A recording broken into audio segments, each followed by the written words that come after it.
Gentlemen, it is my special pleasure to introduce a woman who clearly needs no introduction. A very great actress on her first trip to London. Marilyn, is it true you wear nothing in bed but perfume? Oh. Darling, as I'm in England, let's say I sleep in nothing but Yardley's lavender. There was a wonderful kind of mystique about her.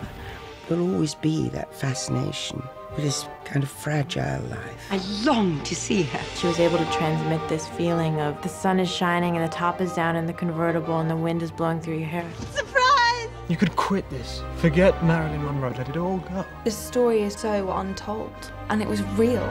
It was true. It really happened.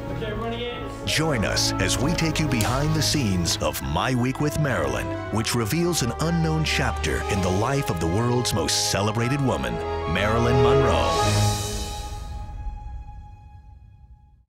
The mystery of her hasn't really been solved, I think, of what that combination was that made her so that you couldn't take your eyes off of her. There's so much behind those eyes that I just think will endlessly fascinate people. Yes, we'd call it the glamour of her life. I think that people will want to see that. 527, take one. The film is the story of a week during the shooting of The Prince and the Showgirl in London in 1956, a film in which Laurence Olivier directed Marilyn Monroe.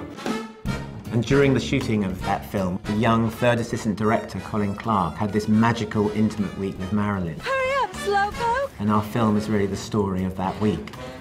In a way, he had beautiful, innocent, fairy tale eyes through which to see this, a Hollywood icon.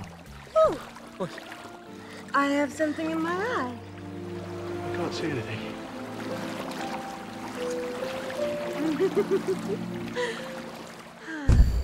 All the way through, there was the question of, but who will we get to play Marilyn? And the turning point was meeting Michelle Williams and her passion and hunger to play the character and her love of the script.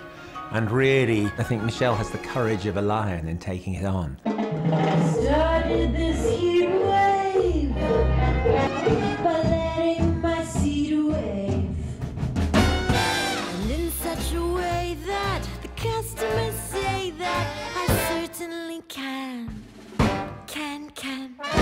It is Marilyn, and it's quite scary, actually, especially when you look at The Prince and the Showgirl, and then you look at some of the stuff that we're recreating. What do you do, my dear? I'm in the Coconut Girl at the Avenue. She's doing it quite brilliantly, sort of hairs on the back of the neck stand up. Marilyn, my darling, you are an angel and I kiss the hem of your garment, but why can't you get here on time for the love of... You have that word in England, too.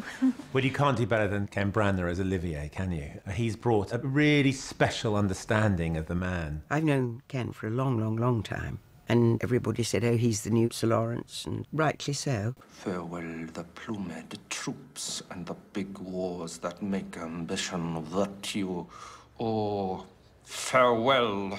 Paula's not an actress. She's not a director. She's not a teacher. Her only talent is buttering up Marilyn. Take two. Action. Lucy's just a great part. She's a wardrobe girl. She's pretty savvy. She's not easily fooled. And Colin really meets his match in her. Wait a while, Crocodile. I really do like you, Liz. Maybe. What I really love about the story is that for all the legend of Marilyn and all the stories one has heard, this film takes us behind the curtain to show us what Marilyn was really like. What I came to realize was that how you commonly think of Marilyn Monroe, that was a character. Shall I be her? That was a finely honed act. And there was a gulf between that persona and who she really was.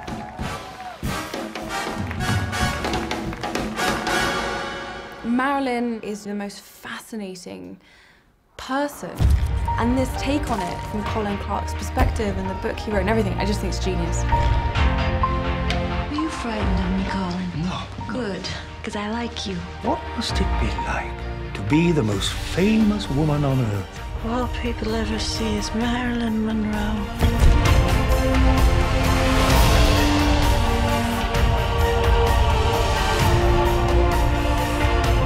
First love is such sweet despair, Colin.